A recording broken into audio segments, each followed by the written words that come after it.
Okay, in this last video, we'll look at similarity and scale factors. So in the modules, this is in geometry.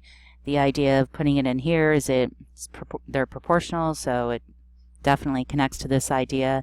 And we wanted to put it here to shorten the geometry and kind of even out the lesson so it wasn't too short or too long.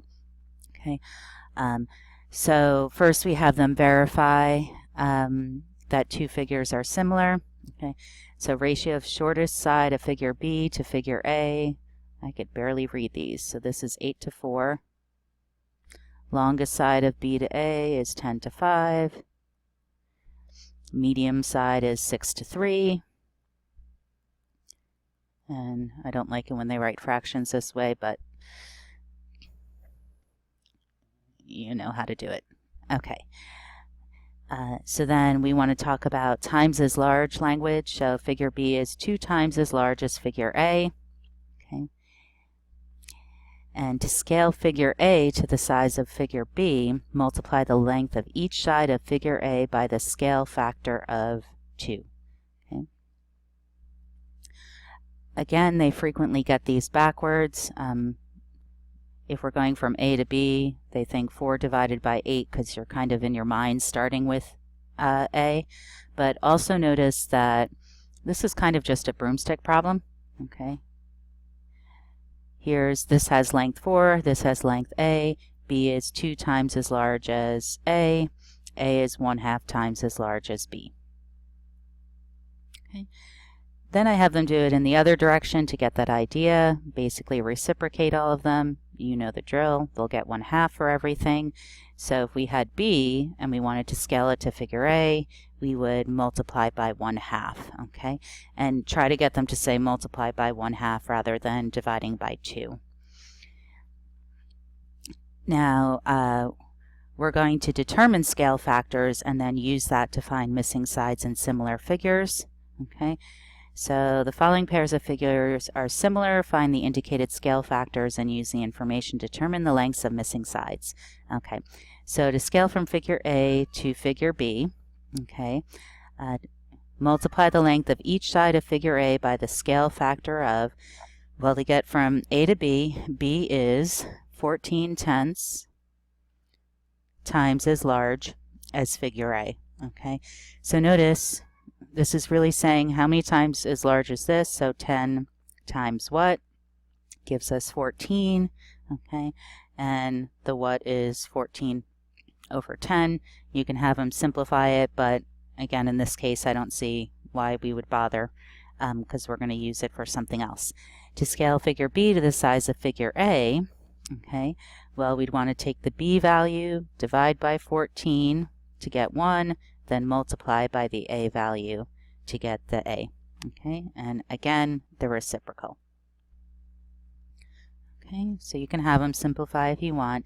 Now, we're going to use these ratios to find different lengths. Okay, so we want to find side A, which is in figure B. So we'd start with the figure A value of the corresponding side.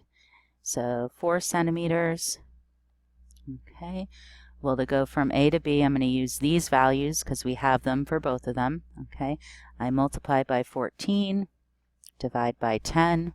Okay, notice again there's no centimeters here. Or there could be, but they canceled. Okay, we're just finding a scale factor of 4.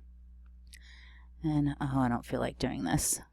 Divide by 2, divide by 2. What do we get? 28 over 5 centimeters, which is 5 3/5 centimeters. Oops, looks like we want decimals, but you know the drill. Okay, and actually I have them put all of this in the calculator, and I actually use this cheesy calculator in all the videos because it does the job. Okay, so 4 multiply by the 14, divide by the 10, and we get 5.6. Now we want to find B. B corresponds to this, little b corresponds to this side of figure B. Okay, so we'd start with the figure B value, and to get from B to A, we divide by 14, multiply by 10, or find 10/14,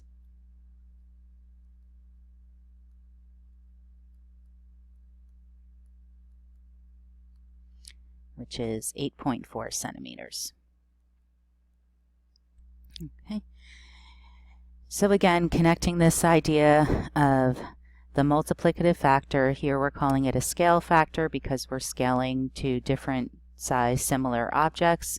Okay, but notice how it's, I mean, these might as well have been broomsticks or gobstoppers, even though gobstoppers are discrete. It's really just relating these two quantities as a ratio and a multiplicative factor. And one more problem with trees and shadows, because you have to have a tree shadow problem. There's a general setup. Okay.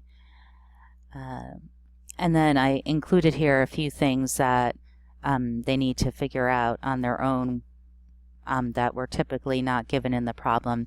But so for which type of measurement, shadow height or tree height, do we have information on both trees? So they need to find a scale factor. Okay, it's not going to work with the height of the trees because one of them is missing. So the idea here is to show them that they need to use the shadows. Okay, now we want the scale factor from the young tree to the full-size tree. Okay, and again, the ordering of that is in reverse of how we want the ratio, so they'd sometimes get it backwards. But we want to multiply by 5 and divide by 2 to get from small to big. Okay. And now we want to use that scale factor and the height of the young tree to find the height of the old tree, or whatever we call that tree. So it would be 5/2 times 4.5 feet.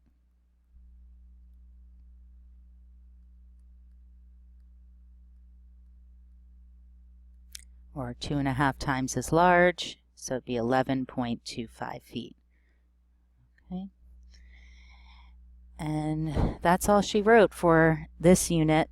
Okay, so again, I hope you have a better idea of multiplicative reasoning. Here we're practicing multiplicative reasoning by finding ratios that are comparisons between two quantities and using them as multiplicative factors to reason proportionally. We never set this up as, 2 to 5 equals 4.5 to what and cross multiplied.